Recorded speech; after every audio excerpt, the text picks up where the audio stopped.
Olá pessoal, estamos de volta no Ação e Reação nesta quinta-feira, dia 5 de julho de 2018. Hoje quinta-feira de sol aqui na Baixada Santista, um pouco frio para os padrões normais do Santista, né? Mas um solzinho aqui, ontem que foi um dia chuvoso, né? Um abraço para a dona Norma que nos acompanha no Rio de Janeiro, para a dona Jacirema em Jaboticabal, Botucatu, ela que é professora universitária e fica nas duas cidades, né? Já mandou um WhatsApp aqui que está assistindo o programa.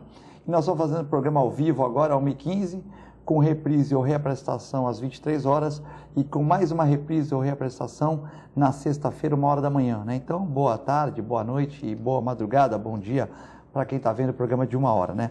Hoje nós temos a grata satisfação de ter aqui na bancada o professor Elhalite, professor universitário da Unisanta, meu colega lá, consultor portuário. Vamos falar sobre portos, sobre as questões da cidade e da nossa região. E também o tão conhecido Rodolfo Amaral, consultor financeiro e de gestão pública, já trabalhou em cargos na prefeitura, tal, tem um conhecimento amplo sobre questão de finanças, né? Lembrando que você pode participar do programa, mandando perguntas para o professor Elhalite, professor Rodolfo Amaral, pelo 997 11 5545, né?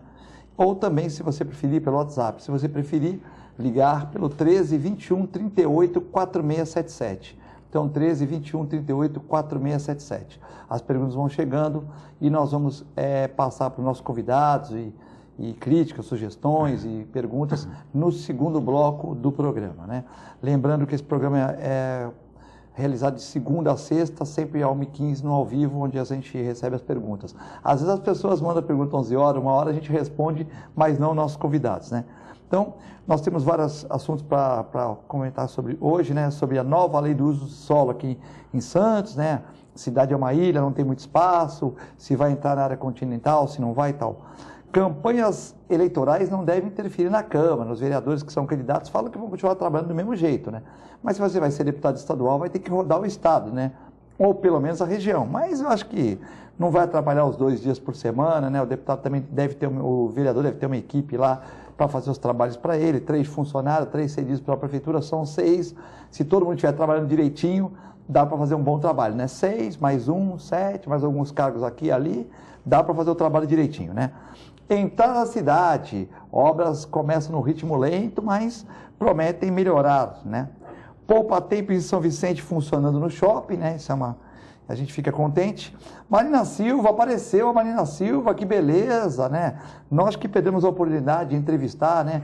Os programas de rede nacional aí, das emissoras fortes, não entrevistaram o Bolsonaro, a Marina, o Boulos, o Ciro Gomes, o Álvaro Dias, no começo da greve dos caminhoneiros, né? Que brigaram por diminuição do diesel, mas aumentou o resto em tudo. Ninguém briga por reforma política, pelas reformas que nós temos que ter, tributária, enfim, nós só brigamos por coisinhas de centavos aqui e ali, prejudicando o contexto. Mas era bom a gente ter entrevistado o Bolsonaro, o governador, ex-governador Alckmin, Marina Silva, enfim, o Ciro Gomes, o Álvaro Dias, o Boulos, os outros candidatos também, para que a gente soubesse a opinião deles. A gente perdeu, né? Porque depois de uma semana, 2, não, eu faria isso e tal. E o Márcio França, que tentou, de uma certa maneira, resolver tal, tentou ajudar nessa resolução aí. Mas eu não vi nenhum dos candidatos aí ser entrevistado no primeiro, segundo dia. O que você faria? Qual a solução? Depois de 10 dias começa, né? O governo foi atrasado, o governo não acreditou, foi lerdo, mas enfim. Mas a Marina Silva está criticando a gestão da Petrobras. Agora, né, Marina? Já aumentou tanto a gasolina que daqui a pouco, quando tiver todo mundo andando a pé ou de bicicleta, você pode criticar melhor também. Daqui a pouco, né? Entendeu? Mas beleza, ela que é uma boa candidata, mas também tem que aparecer um pouco mais, né?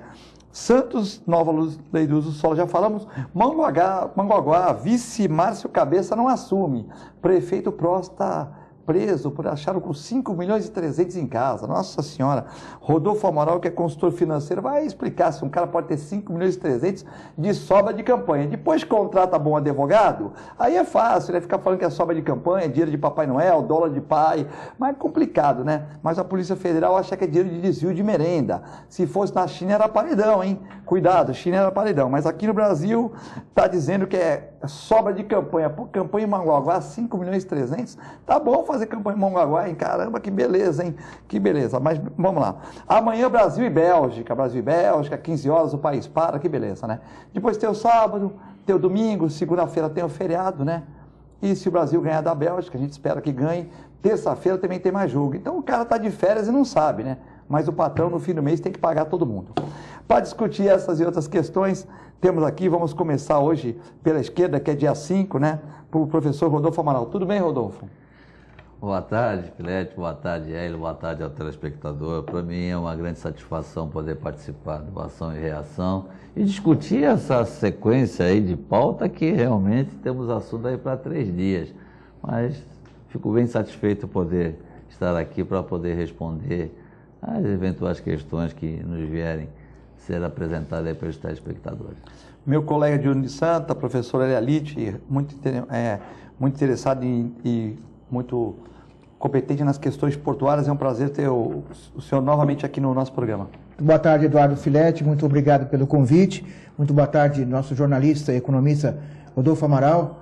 É um prazer estar com vocês. Nessa início de tarde, que parece aquela primavera europeia, com sol, um friozinho. É isso a gente vê aí na imagem no fundo o centenário estádio de Eurico Mursa, esse time que fez mais bonito que o Santos, não é? E que sirva de exemplo para a seleção jogar amanhã, né? Eurico Mursa, da nossa querida Briosa. E aproveita para ver esse cenário que daqui a 2, 3, 4 anos, segundo o Grupo Mendes, vai fazer um outro estádio, um shopping e tal, só está tentando comprar a área da União, né? Tivemos aqui com o presidente da Portuguesa, e ele no programa do Paulo Alberto, semana passada, ele falou que é um prazo de 3, 4, 5 anos, nós não vamos ter mais essa visão aí, talvez teremos uma visão não centenária, mas uma visão talvez mais bonita de um shopping e de uma outra coisa, de um outro tipo de estádio, uma arena para 15 mil pessoas, né? Boa notícia, a gente torce muito por isso. Aliás, qual é o santista que não torce para a Briosa e para o Jabaquara? E a gente torce muito para que isso aconteça.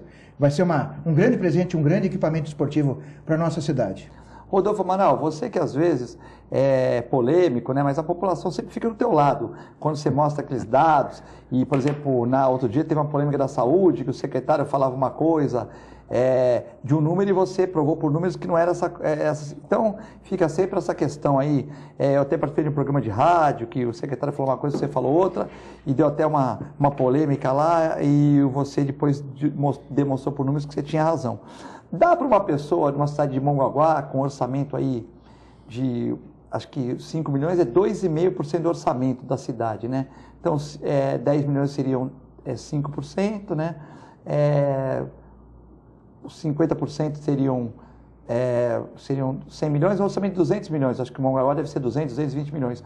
Dá para ter 5 milhões de sobra de campanha ou é um pouco esquisito? Um pouco esquisito, você foi gentil, né? É absolutamente esquisito.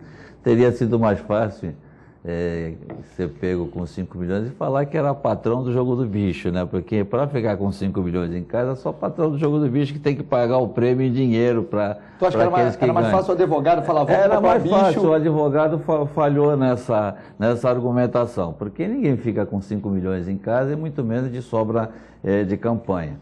Aliás, eu acho que o Mongaguá nas últimas campanhas, somando todos os candidatos, não chegou à metade desse valor. Mas eles falam, aí vamos lá, eles falam lá, gastaram 1 milhão, tá, mas eles gastam mais, tem gente que gasta mais, ou geralmente é fidedigno o que eles falam que gastam, o que eles gastaram. Não, nunca é. Na verdade existe... Para alguns sim, né? É muito, muito raro. Eu tenho um escritório de consultoria que há 34 anos faz campanha política, produz diagnósticos para candidatos, principalmente de cargos majoritários ao executivo. A gente produz estudos de conjuntura que depois se transformam em programas de TV, no horário eleitoral, programas de rádio, e treinamos até alguns candidatos para debates. Eu fiz algumas dezenas de campanhas, fizemos campanhas de prefeito, algumas dezenas, tivemos a oportunidade de fazer 2 de governador de estado, e realmente sempre foi uma farsa esse negócio, até porque o custo de uma produção de programa de televisão é caríssimo. Agora, o que torna caro é exatamente a estrutura política que se fez em torno disso. Eu falava antes de começar o programa com ele, ali nos bastidores, sobre essa questão de campanha política. Se a gente vê nos Estados Unidos, uma campanha presidencial começa 2 anos antes. certo? O candidato percorre o país inteiro buscando a adesão de delegados. Aqui a gente cada vez mais está encurtando, certo? O processo, como poderia democratizar isso tudo nesse período, estabelecer um período mais longo e pré-determinar, por exemplo, certo? Que essa campanha se fosse disponibilizado dentro da própria internet, certo? Ou seja, a utilização, que é uma ferramenta, certo? Que você atinge o mundo inteiro, tá? Que o custo seria mínimo, porque seria um custo mais de bastidores de produção de diagnósticos, certo?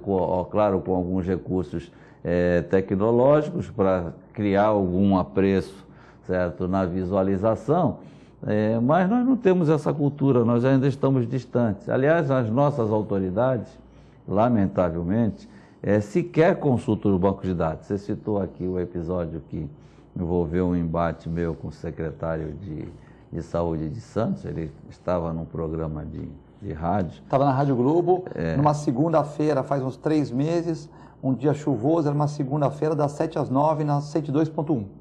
E eu chamei a atenção naquele dia, eu liguei para a rádio, para quem não está sintonizado no fato, porque ele foi questionado pelo apresentador do programa sobre uma matéria que havia saído no domingo, certo? Uma matéria sua, né? Uma entrevista comigo, uma matéria que tinha saído em 2 jornais. E ele fez aquele comentário de que apreciava muito o meu trabalho, mas de que saúde eu não conhecia absolutamente nada. Só que ele ignorava, e foi esse o motivo da minha ligação para a rádio naquele dia, ele ignorava que só de consultoria, eu faço consultoria financeira e tributária em 2 hospitais filantrópicos aqui na região, na Beneficência Portuguesa e no Santo Amaro. Na Beneficência Portuguesa há 15 anos, quer dizer, eu não entrei ontem. Quem estava há 6 meses no cargo de secretário de saúde era ele, né? Então... porque se você não estivesse vendo o programa, eu gosto do Fábio, é uma pessoa boa, mas se você não estivesse assistindo o programa, escutando, ia ficar por isso mesmo, né? Porque é muito fácil, isso aqui ele não entende nada, acabou. Mas como você estava no programa, estava ligado, o que aconteceu?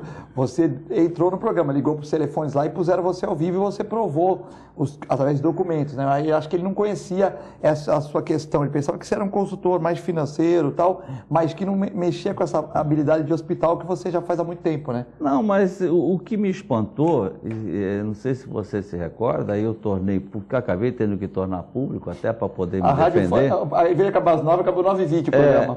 Eu tive que defender que pouca gente sabia. O atual prefeito Paulo Alexandre, quando começou essa história dos estivadores, que o prefeito Papa havia adquirido o hospital, depois fez uma pequena reforma e ia inaugurar, quando o prefeito atual assumiu, resolveu dar uma outra roupagem, gastou mais de 70 milhões naquela edificação.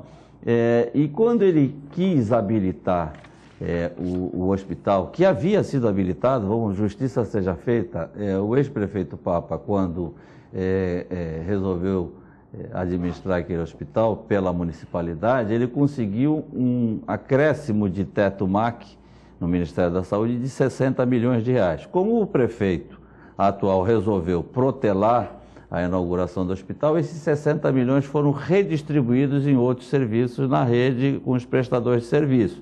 E depois que ele voltou, certo, a querer inaugurar o hospital, eles queriam outros 60 milhões. Não queriam mais aquele, porque aquele já estava redistribuído entre outros prestadores de serviço. Mas porque ele não usou? Por que não é que ele não usou, ele contratou mais serviços em outros hospitais, na Beneficência, na Santa Casa, na AFIP. Aí redistribuiu a verba. Ele redistribuiu a verba, estava sendo utilizado em outros locais. Aí quando ele foi colocar o hospital em atividade, ele queria de novo aqueles recursos.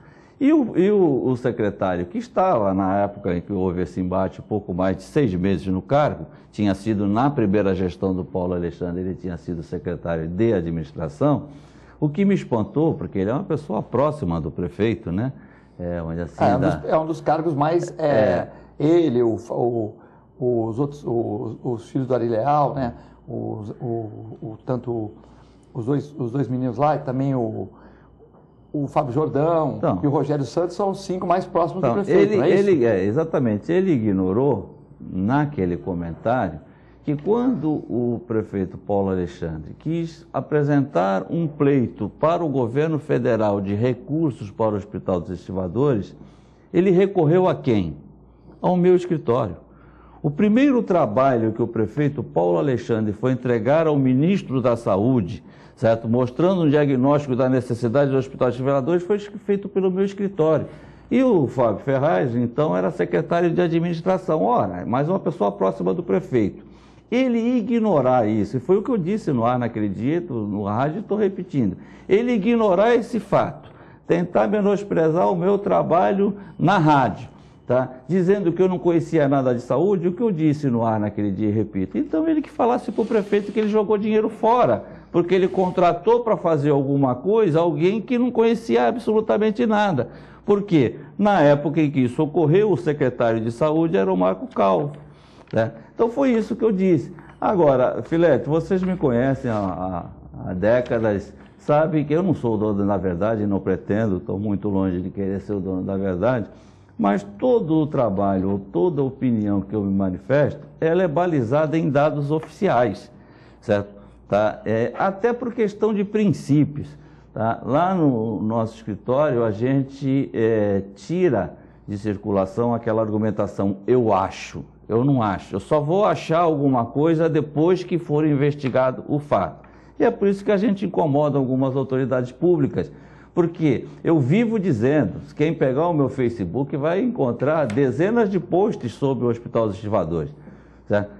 A Prefeitura de Santos, depois que abriu as portas do Hospital dos Estivadores, isso é um fato, e antes que digam que eu estou inventando, certo? Entre no site, entra no Google, põe lá DataSUS, e vai entrar no site do DataSUS e depois vai ficar comprovado. O município de Santos, depois que abriu o Hospital dos Estivadores, passou a internar menos pacientes do que internava quando não tinha. Certo? Então, aí cada um tira as suas conclusões. Eu posso dar um exemplo do que a gente vê nas ruas, que é isso que o povo quer ouvir também, é que, vou até dar um exemplo, eu morei em vários momentos da minha vida na cidade portuária de Roterdã, na Holanda, e eu conheci, na cidade portuária de Roterdã, que não é muito maior que Santos, eu conheci 2 farmácias. O que acontece na saúde pública no Brasil é que os equipamentos são disponíveis, nós temos aqui em Santos muitos hospitais, UPAs, UMIs, NAPCs, não sei o que, siglas para ambulatórios, para policlínicas, para tudo. Mas os diagnósticos não fecham. Eles não fecham porque existe uma indústria da doença implantada para o diagnóstico não fechar, e isso vai explicar a proliferação de farmácias em todas as esquinas. A saúde vai sendo empurrada, existem dezenas de clínicas de multimagem, de análises clínicas, mas as pessoas não conseguem absolutamente se curar. Essa indústria da saúde é muito parecida com a indústria da educação, onde é muito mais importante você disponibilizar verba para abrir novas creches. Agora, em ano eleitoral, começou a mesma falácia. Vamos destinar dinheiro para abrir mais escolas, vamos abrir mais creches, mas nada adianta. Você tem um aparato enorme, a quantidade e você não tem a qualidade. É preferível você ter um grande hospital regional de referência do que você ter 4, 5 que não fecham diagnósticos, que não curam, que não atendem a população. E nós estamos nos acostumando a essa realidade, que ela é absolutamente nociva, e se soma a baixa qualidade do saneamento básico, soma-se a baixa qualidade das habitações, a proliferação de submoradias. Nós temos sim, ao invés de uma melhoria do quadro da qualidade de vida e da saúde, nós temos uma degradação cada vez maior da qualidade de saúde da nossa população. A nossa população está cada vez mais doente, inclusive mentalmente doente. Nossa, que dor! A gente, em 24 horas, a gente lê 2 notícias trágicas de 2 mães, 2 jovens mães, que deram destino trágico aos seus bebês, jogando na lata do lixo. É uma prova de que nós não estamos bem. Aliás, corre-se a boca miúda nos cafés, nos restaurantes, nas conversas de esquina, de que a cada 10 dias um jovem se suicida na nossa região. Isso é muito sério, isso é muito preocupante. É a prova de que a nossa saúde e outros mais serviços públicos não estão funcionando bem. E nós precisamos agir. A sociedade santista, A Baixada Santista precisa resolver seus problemas. Hoje, eles são apenas problemas. Precisamos ter uma visão de longo prazo. Hélio, só se me permitir acrescentar nisso que você está falando, para não fugir do tema saúde, já a fita já está até gasta, porque eu já falei tanto sobre isso, mas não adianta eu falar, e mais uma vez eu repito, falei balizado em dados, informações oficiais, não sou irresponsável de não falar aquilo que eu não tenha a capacidade de provar. Por que está entendendo menos? Porque está gastando mais no hospital? Por que está entendendo menos? Outro dia, eu repito, quem quiser agora mesmo, entra no meu Facebook, é público, tem lá... Rodolfo Amaral. Rodolfo Amaral. A última publicação que eu fiz sobre a área da saúde foi quando o governador do estado esteve aqui, o governador Márcio França, no dia aí da comemoração aí de José Bonifácio, que ele transferiu a sede do governo para Santos. Ele anunciou naquela ocasião, se eu não me engano, 1 milhão a mais para o Hospital dos Estivadores e mais 500 mil para a Santa Casa. Eu agradeci no Facebook, falei, elogiei o ato dele, mas obviamente disse que ele não estava fazendo mais do que a obrigação. Certo? Por quê?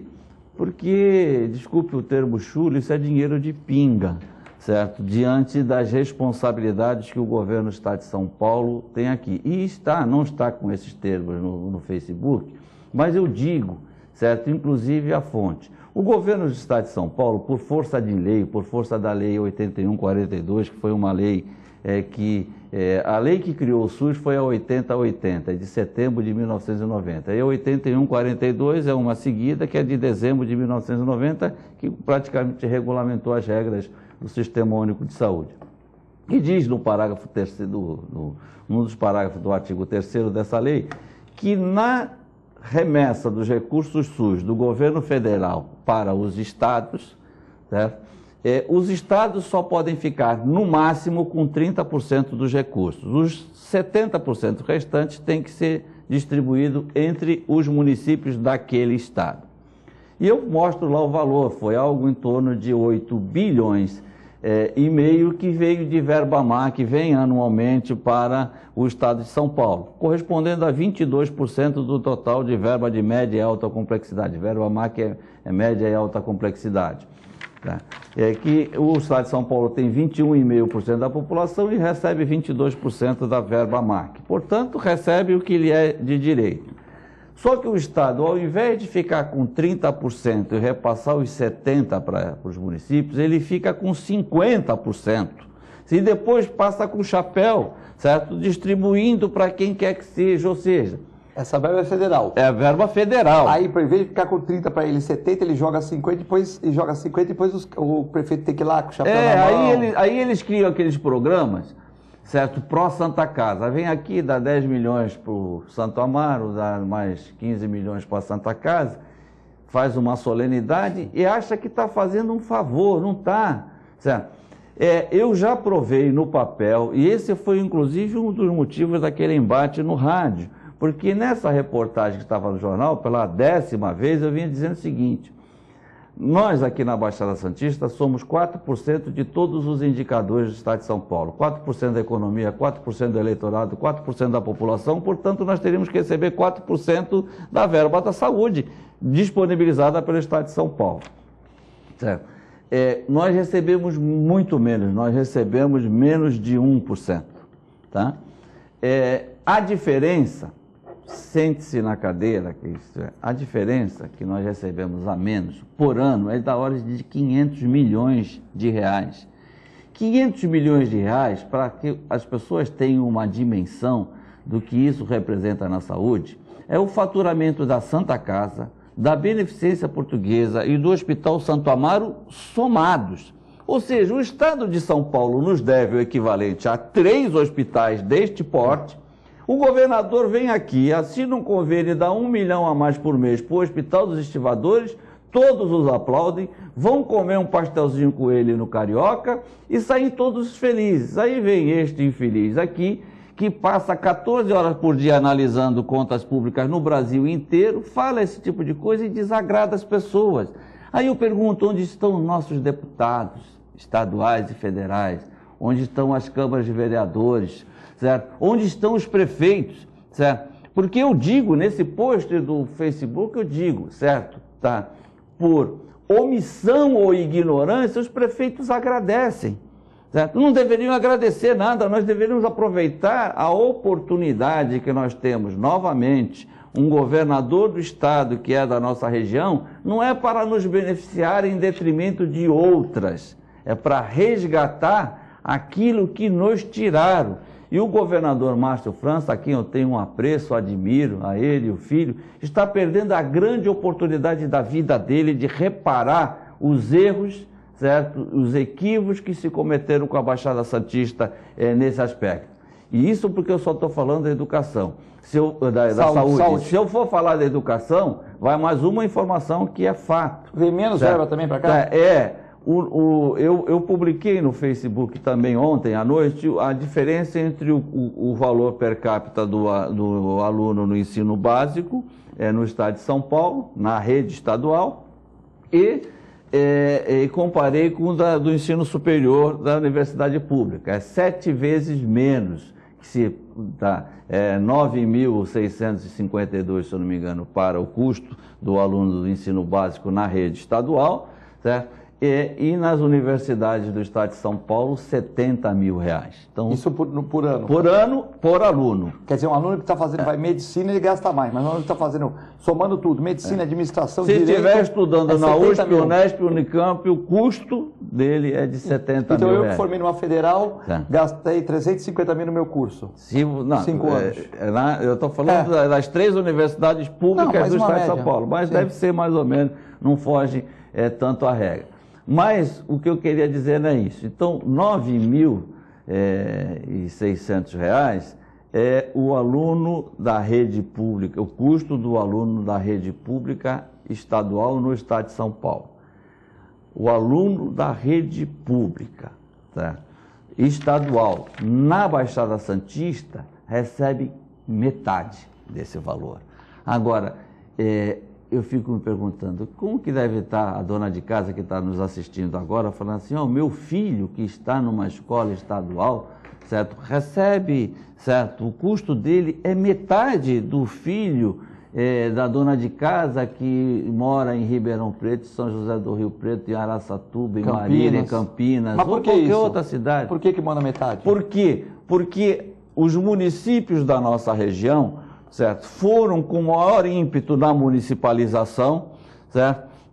Ou seja, hoje a rede municipalizada, a rede básica municipalizada é em maior proporção na nossa região, portanto, a rede pública estadual tem um número menor de alunos. E como a gente está fazendo uma análise per capita, isso influencia no resultado final. O que poderia fazer com que o Estado, no mínimo, compensasse a verba de investimentos. Por quê? Porque o que a gente mais vê aqui na nossa região são escolas estaduais caindo aos pedaços. Qualquer dia cai o telhado na cabeça de aluno, já goteira já tem e tal, ou seja, é um abandono geral. Professor Hélio, só para a gente finalizar o bloco aqui. Perfeita análise, é aquilo que eu estava falando, não adianta você ter um aparato de escolas e muito pouca qualidade, era importante você ter por bairro, por exemplo, uma boa escola pública, muito bem montada, os professores devidamente incentivados e investidos para dar uma aula de excelência e referência, e não é isso que acontece, e o resultado está aí. A gente continua batendo na tecla da pouca saúde, da pouca educação, e nós não falamos nem na pouca segurança. Só mais um detalhe.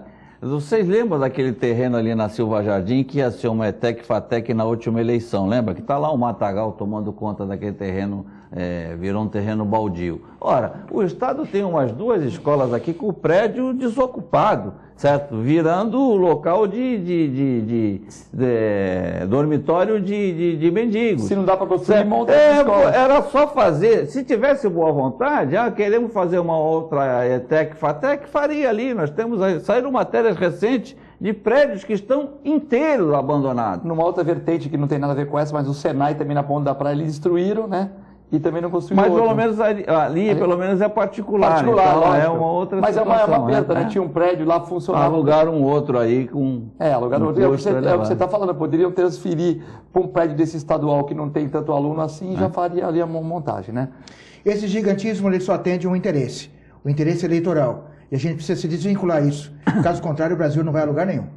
Nós vamos para o segundo bloco, é muito rápido, e já vamos começar a ler as perguntas, né? Você pode continuar participando, mandando sua mensagem, pergunta para o Rodolfo Amaral, pergunta para a professora Elite, pelo zap 13997115545, ou também ligar para o 1321384677. Se você estiver na Baixada, não precisa pôr o 13, evidentemente. Se você estiver fora, põe o 13. Um abraço, é muito rápido, já voltamos.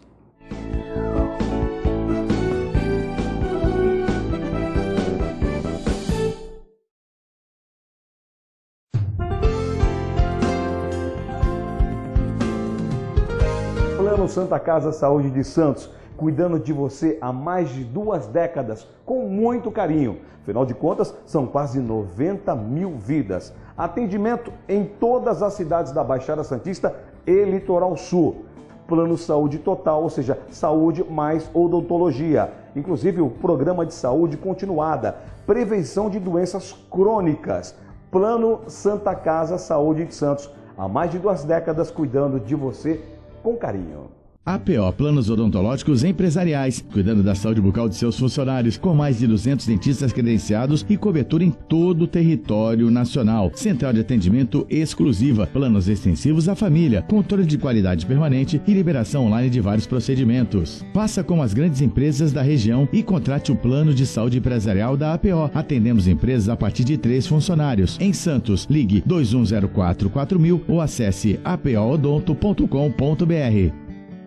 A Clínica Multiimagem é especializada em exames de radiologia e diagnóstico por imagem, investindo continuamente em tecnologia e trazendo constantes inovações para proporcionar à comunidade médica e seus pacientes diagnósticos ainda mais precisos. Sua nova e moderna estrutura, aliada à tecnologia de ponta, juntamente com o corpo clínico especializado, tornam a Clínica Multiimagem um dos centros de diagnósticos por imagem mais avançado do estado de São Paulo. Entre em contato pelo telefone 3202-1250.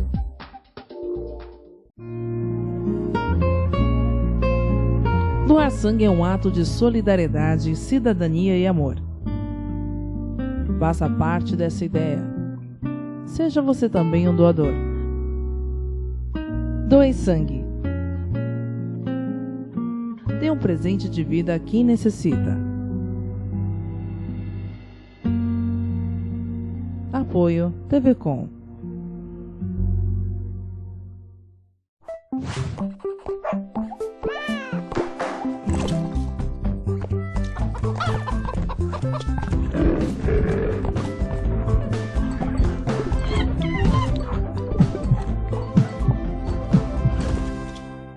Olá pessoal, hoje vou falar para vocês que gostam de animais, que querem se inserir no mercado pet. Curso de auxiliar de veterinária da Clínica Filete. Aulas noturnas, terças e quintas, das 20 às 21h30. Salas climatizadas, totalmente apostilado. Maiores informações pelo telefone 3227-5770 ou pelo e-mail filete, com 2 T's, @filetenovamente.com.br.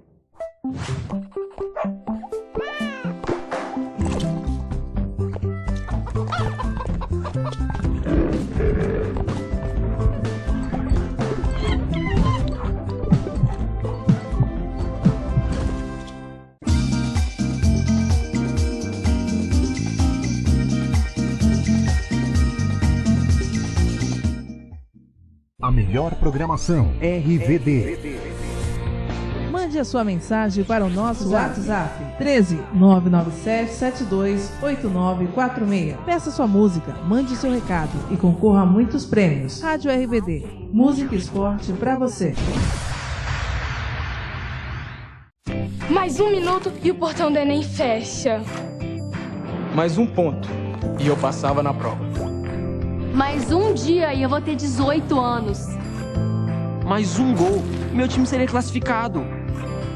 Vai ficar sem fazer nada ou vai fazer a diferença? Tudo muda quando a gente participa da mudança. A democracia é feita com a participação de todos. E aí, partiu mudar? APO Planos Odontológicos Empresariais, cuidando da saúde bucal de seus funcionários, com mais de 200 dentistas credenciados e cobertura em todo o território nacional. Central de atendimento exclusiva, planos extensivos à família, controle de qualidade permanente e liberação online de vários procedimentos. Faça como as grandes empresas da região e contrate o plano de saúde empresarial da APO. Atendemos empresas a partir de 3 funcionários. Em Santos, ligue 2104-4000 ou acesse apoodonto.com.br.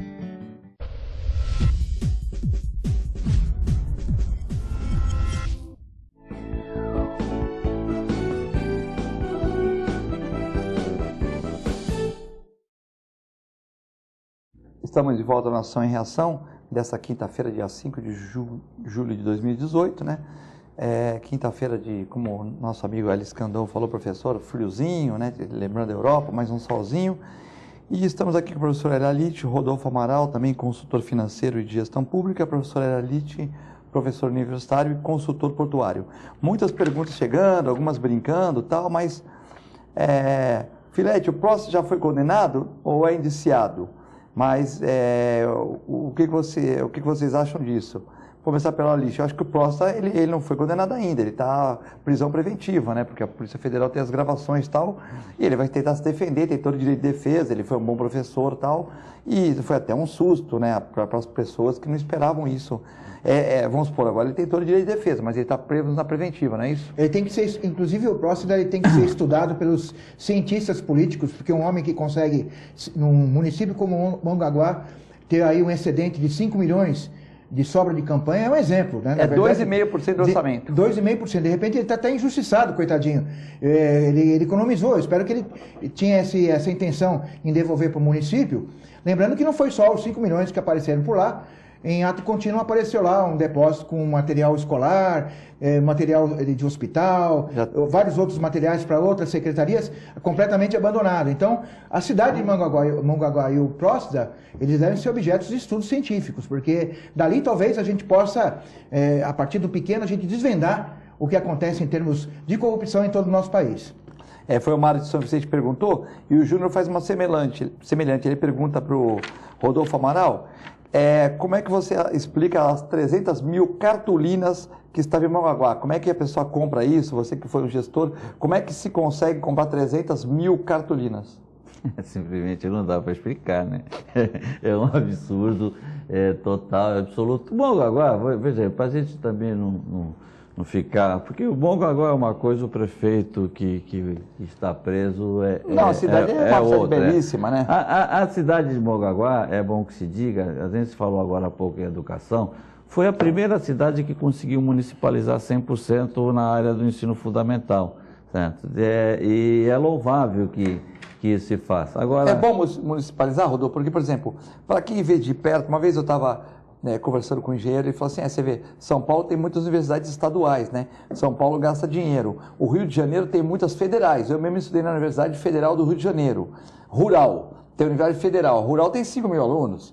A Universidade Federal do Rio de Janeiro tem 6 mil alunos. A do Fundão não sei o quê. E é tudo do governo federal. Então é bom municipalizar, por exemplo, não era às vezes melhor deixar o Estado bancar também essa educação, como você falou, ou municipalizar é melhor? Bom, primeiro precisa ver sobre que ótica que nós estaremos falando. Se nós formos falar sobre a ótica pedagógica, não tem a menor dúvida de que é melhor municipalizar, porque o prefeito e os professores estarão próximos dos pais, dos alunos, por uma decisão. Na hora que tem um problema numa escola estadual, você não sabe a quem recorre. A diretora da escola fica em desespero e o regional aqui da delegacia do ensino... Mas os nossos deputados estaduais não estão indo a isso? Pelo amor de Deus. Quer dizer que, por exemplo, mas você passa uma conta para a população, né? Do ponto de vista financeiro, certo, não é bom municipalizar, porque o ensino, a educação básica, ela é financiada através do Fundeb, que é o Fundo de Desenvolvimento de Ensino e da Educação Básica, que é em nível nacional. Como é que vigora esse fundo? É uma retenção de imposto, um pedaço, 20% do seu ICMS, 20% do teu FPM, 20% do seu IPVA, enfim, é um pedaço de imposto de cada município. Então, E depois, como é que ele é devolvido? Pelo valor aluno, é estabelecido um valor aluno de primeira a quarta, de quinta a nona, de sexta a nona, de primeira a quinta, de sexta a nona, para pré-escola, agora entrou creche e tudo mais. Então, ele volta pelo número de alunos matriculados. Se você é uma cidade, por exemplo, tipo de Cubatão, que você tem um ICMS elevado, certo? E uma população reduzida, mesmo que você municipalize 100%, os 20% de retenção do seu ICMS, certo? Então, Cubatão é a única cidade que, teoricamente, perde na prestação de contas entre o que manda para o fundo e o que recebe de volta. Mas, no custo total da educação, certo? O Fundeb representa em torno de 30% do custo, certo? Então, o prefeito que municipaliza, ele arca com uma despesa bem maior para o município. Tanto é que Santos, com todos os que o prefeito e seus auxiliares sempre querem dizer que Santos é quase que de primeiro mundo, uma cidade, Santos no ensino fundamental, uma boa parcela da segunda fase do ensino fundamental ainda está custado. Santos parou de municipalizar. Como é o caso, por exemplo, é horrível que Guarulhos, que é o segundo maior orçamento, só perde para o da capital. Tá? Eu conheço bem Guarulhos, eu estive lá durante 2 anos, depois de 2 anos em Santos fiquei 2 anos comandando lá as finanças em Guarulhos. Guarulhos não municipalizou quase nada, uma das piores municipalizações do estado e a segunda maior receita do estado de São Paulo, perdendo só para a capital. Ganha muito e deixa tudo para o estado pagar. Campinas também, mas não é só na educação, na saúde também. Na saúde você tem o hospital de Guarulhos, que é sob o controle, sob a gestão do estado, certo? Que recebeu, certo, no ano passado, tá? Cerca de 200 milhões, certo? Do Estado gastou neste hospital para internar 16 mil pacientes. Aqui na Baixada, se você somar todos, Santa Casa, Beneficência, São José, Santo Amaro, etc., internaram mais de 20 mil pacientes SUS, certo? E receberam 120.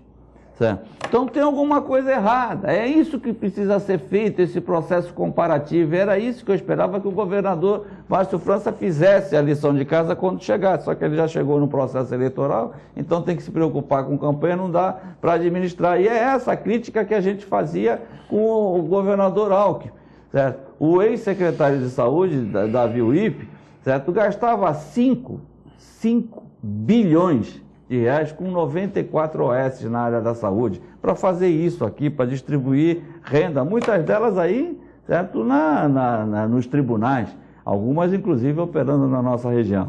Enfim, gestão é isso, gestão é ir no detalhe, certo? Se ficar fazendo, na verdade, só perfumaria e solenidade, não vai chegar a lugar nenhum. A Mariane pergunta, é um absurdo, né? Sem educação, tal, falta de dinheiro para educação, tudo para a saúde. E ela fala sobre o que vocês acham do controle de natalidade, né? Que ela acha que, por exemplo, hoje também as pessoas jogam muito para o Estado, né? Então ela está falando, é meio longo aqui, a Mariane de São Vicente, perguntando sobre o controle de natalidade, que ela acha que as pessoas hoje, principalmente a classe mais pobre, que o Estado não chega na periferia, tudo, estão tendo mais filhos, se não tinha que entrar num controle de natalidade para diminuir, frear um pouco esse crescimento desordenado, né? Nessa bagunça que está o nosso país, nessa linha do tempo mais contemporânea, a gente tem que entender claramente o que foi a destruição das famílias. As coisas começam nas famílias e as famílias estão destruídas. Ou elas estão endividadas, ou elas estão tão comprometidas em ter que ganhar o dinheiro, trabalhando em 3 períodos, tendo uma condição de vida cada vez pior e se preocupando muito pouco com as verdadeiras necessidades básicas, com relação ao pré-natal, com relação à saúde da família, com relação à educação dos seus filhos. Isso tem que ser muito bem pensado. A gente cobra muito da educação, a gente cobra muito da pouca segurança, mas as nossas famílias, elas nas últimas 3 décadas, elas foram destruídas.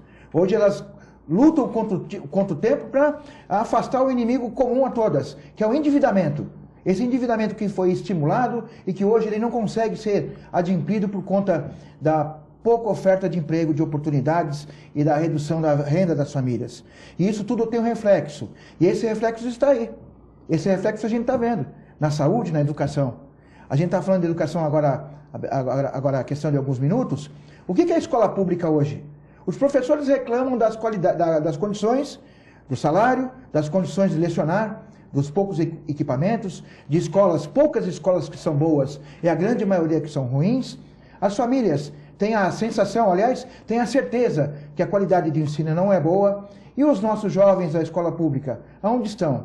Será que eles estão motivados? Será que eles estão trocando a escola por outras oportunidades?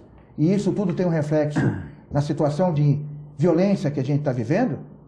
Enfim, a gente tem muito que consertar pelo nosso país. Beleza. Temos aqui a Eliette. Só esse detalhe do controle, só para ilustrar essa conversa. De 1995, início do governo Fernando Henrique Cardoso, até dezembro de 2017, nós, brasileiros, somos 50 milhões a mais. O Brasil cresceu em 50 milhões de habitantes de 95 para cá e o estado de São Paulo em 12 milhões de habitantes de lá para cá. Éramos 33 no estado de São Paulo, somos 45, éramos 157 milhões no Brasil, hoje somos 207.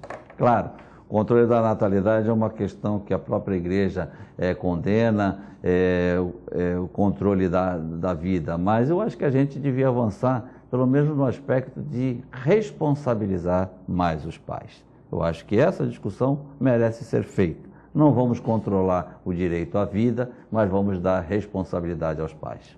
Isso é uma coisa muito importante, né? Porque aí o cara estava fazendo malabares com 8 anos no semáforo, tal, e os pais estão nem aí e tal, e de uma certa maneira tem uma responsabilidade, né? Se era um país de primeiro mundo, chama o pai lá e fala, e aí, como é que você está deixando teu filho na rua? E acha, mas não, nós vamos arrumar um colégio para ele, nós vamos arrumar uma creche, tal. Tivemos um caso aí nos Estados Unidos, que me parece que foi nos Estados Unidos, que o filho com 32 anos, nem um prato queria lavar em casa, os pais entraram na justiça para mandar ele para fora de casa, né? Certo? Foi a coisa recente, de uns 2 meses. Lá é complexo, né? Bom, tem aqui o Sérgio da Vetinil vendo o programa, a Elisete do Boqueirão. Boa tarde, hoje o programa está muito bom. Rodolfo, volte a ser nosso secretário das Finanças, a Elisete do Boqueirão, mandando um abraço para você aqui, né? Tem a Tatiana aqui também. Essa não gosta de mim, né? Ela gosta de ser secretário de Finanças, pelo amor de Deus. Ela gosta. Tem mais perguntas aqui também. A pergunta para a professora Elite, questão os caras também fazem as perguntinhas aqui. O Dimas, do Ponto da Praia, ele pergunta, nós estamos numa cidade que tem um porto ou o porto tem uma cidade? Olha, Dimas, é um imbróglio. Na verdade, eles não se entendem. Já foi pior. Mas definitivamente a vocação da nossa cidade é uma vocação portuária. E o que eu reclamo é que, pelo menos no início do século passado, nas 2 primeiras décadas, Santos era conhecida mundialmente como a Barcelona da América do Sul. E hoje, quando a gente faz uma comparação de Santos com as grandes cidades portuárias do mundo, percebemos que nós ficamos atrasados no tempo e no espaço. Não obstante isso, o porto, ele judia muito da cidade, seja do ponto de vista ambiental, seja do ponto de vista da mobilidade, seja do ponto de vista, inclusive, da pouca oferta de oportunidades de trabalho. Isso precisa ser corrigido, porque, afinal de contas, o nosso principal eixo propulsor, ele está perdendo um pouquinho do gás. Muito por conta da posição que o governo federal tem com relação à nossa cidade, ignorando que nós somos o principal arrecadador de impostos. A gente conversava, Rodolfo Amaral e eu, um pouquinho antes do programa, o quanto que Santos arrecada e as migalhas que vêm efetivamente para providenciar o desenvolvimento da nossa região, seja das nossas estradas, do aumento da nossa malha ferroviária, dos acessos portuários. Olha, a municipalidade vai resolver a entrada da cidade numa obra tripartite, governo municipal, governo estadual e governo federal, e o governo federal, apesar de ter levado R$1 bilhão em 2016, pelas concessões que foram feitas naquele ano, não colocou um tostão. Isso está errado, isso tem que ser corrigido. A grande cidade portuária da América do Sul merece mais. A grande cidade portuária da América do Sul deveria ter padrões de qualidade de vida alinhados aos portos de Roterdã, na Holanda, de Antuérpia, na Bélgica, de Barcelona, na Espanha, já que nós citamos. E isso não acontece, isso é muito preocupante. Precisamos, sim, correr atrás desse atraso, porque a nossa cidade, a nossa região, está sendo muito injustiçada com esse posicionamento do governo federal com relação a nós. Eu queria também, o Filete, acrescentar alguns dados dessa questão. Cidade e porto, né? Eu fico à vontade, meu irmão, trabalha no Porto, meu pai foi portuário, eu trabalhei na Receita Federal, ou seja, a minha família toda trabalhou. Você estuda na muito Porto também, né? Nós estamos concluindo um livro agora, que vai ser editado no final desse mês, para uma entidade da área portuária, portanto eu sou até meio suspeito para falar, mas como eu só falo só de números oficiais, tenho que esclarecer isso. Criou-se na cabeça do santista aquela figura do portuário tradicional, que era o doqueiro, o estivador, etc. Bom, primeiro nós precisamos entender que houve uma modernização nas operações portuárias, que não tem mais aquela sacaria, certo? Que precisava de ter aqueles ternos de estiva e de docas para rodar, por causa que o trabalho era pesado. Então a modernização, assim como no banco, você não vê mais no banco, você só vê o caixa eletrônico, certo? Você raramente vai no caixa. Tá? O Porto houve modernização, mas uma boa parte dessas pessoas que saiu da área primária do cais, ela está no retroporto. Certo? A gente precisa começar a entender isso, porque essas estatísticas elas são muito furadas. Tá? Eu tenho números que mostram que nós temos de massa salarial na cidade gerada pelo Porto de 3 bilhões de reais, 3 vezes a folha de pagamento da Prefeitura de Santos. 3 bi mês. 3 bi ano. Tá. 3 bilhões anos. É 3 vezes a folha salarial da Prefeitura de Santos, que tem quase 16 mil funcionários. Então é 3 vezes mais, certo? Tá? De impostos entre Santos e Guarujá de ISS são mais de 350 milhões e vai aumentar agora com o aumento da alíquota e com o aumento também do IPTU, que as empresas não pagavam e agora vão ter que pagar. Isso está muito correto e eu fico à vontade porque foi no período em que eu fui secretário de Finanças da Prefeitura de Santos, em 1997, que nós entramos com a ação na Justiça querendo o pagamento do IPTU, que eu acho muito justo. Agora, o que o Hélio estava falando é que nesse estudo que nós identificamos, e aí esse livro vai ser lançado no final desse ano, no final desse mês, nós fazemos isso... A Verônica faz parte do livro também? Mandar um abraço para a Verônica também? Toda a minha equipe técnica do escritório, a Verônica, o Rubinho, o Márcio, todo mundo trabalhou, é um trabalho feito para arbitrar, para uma entidade que congrega as entidades portuárias, mas esse levantamento, que é um levantamento oficial, e eu diria inédito, porque até nos sites oficiais, eu dizia para o Hélio, só existem os dados disponíveis no Departamento das Estatais, que é ligado à Secretaria de Planejamento, ao Ministério do Planejamento, só existiam os dados de 2000 para cá. Certo? Nós fomos buscar os dados desde 1995, desde o início do Plano Real, do começo do governo FHC. Como conseguimos isso? Lendo, pelo menos por ano, 2.000 páginas de prestação de contas da Presidência da República. Então, vou dar um número fresco, absoluto, e só vou falar porque o Baiaron Vozeiro, que é o presidente dessa entidade, já comentou a respeito disso num seminário na sexta-feira passada no Casa Grande Hotel. Certo? Entre o que foi previsto no orçamento da União para as 7 companhias docas, que administram 18 portos, e o que foi realizado, foram previstos de ser liberados, consignados no orçamento 22 bilhões, só liberaram 8. Deixaram de liberar para obras nos portos federais, certo? 14 bilhões de reais. No caso específico do Porto de Santos, da Companhia Docas de Santos, foram, vou falar em números redondos, 4 bilhões de reais. 4 bilhões de reais nós teríamos terminado as 2 perimetrais nas 2 margens, teríamos feito o mergulhão que tanto se fala aí na entrada da cidade e ainda sobraria dinheiro suficiente para fazer o túnel que todo mundo fala. Ou seja, eu estou falando de dinheiro que estava consignado no orçamento. Não precisava nem pedir para nenhum deputado fazer emenda. Está disponível. Precisava fazer para o deputado exigir que o orçamento da União fosse cumprido. Só aqui na nossa região, 4 bilhões de reais. A gente vem mostrando ano a ano, nesses 23 anos, o que aconteceu com todos os portos brasileiros, com esses 18 portos federais, com as 7 companhias docas. É um estudo, certo? Eu sou suspeito para falar, mas muito detalhista, feito com muito entusiasmo, para inclusive ser apresentado aos candidatos à presidência da República, para que o Porto faça parte da pauta de discussão desse país. Porque, pasmem, os portos brasileiros participam no orçamento das estatais, Filete, com o módico percentual de 0,5%.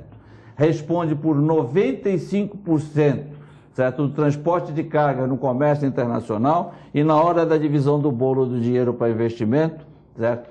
Participo com 1.000%, enquanto a Petrobras participa com 80%, e aí a gente viu para onde foi o dinheiro da Petrobras. Que essa questão já foi falada, Hélio, temos algumas perguntas aqui, algumas participações. Temos o Marcelo Coelho participando, a Tereza Bueno Wolff, eterna colunista social com a Elma, também estão vendo o programa, mandando abraço para você. O Rick Santos, da 102.1, o Cláudio Mussi, a Lucélia, né? A Luciana de São Vicente. E a Vilma de São Vicente está parabenizando você, professor Hélio. Indústria de doenças na saúde, só dão remédios paliativos, os excessos de farmácia e ninguém vai na cura realmente. Os atendimentos são muito rápidos e pedem exames, às vezes nem olham para sua cara. Não são todos os médicos, mas a maioria.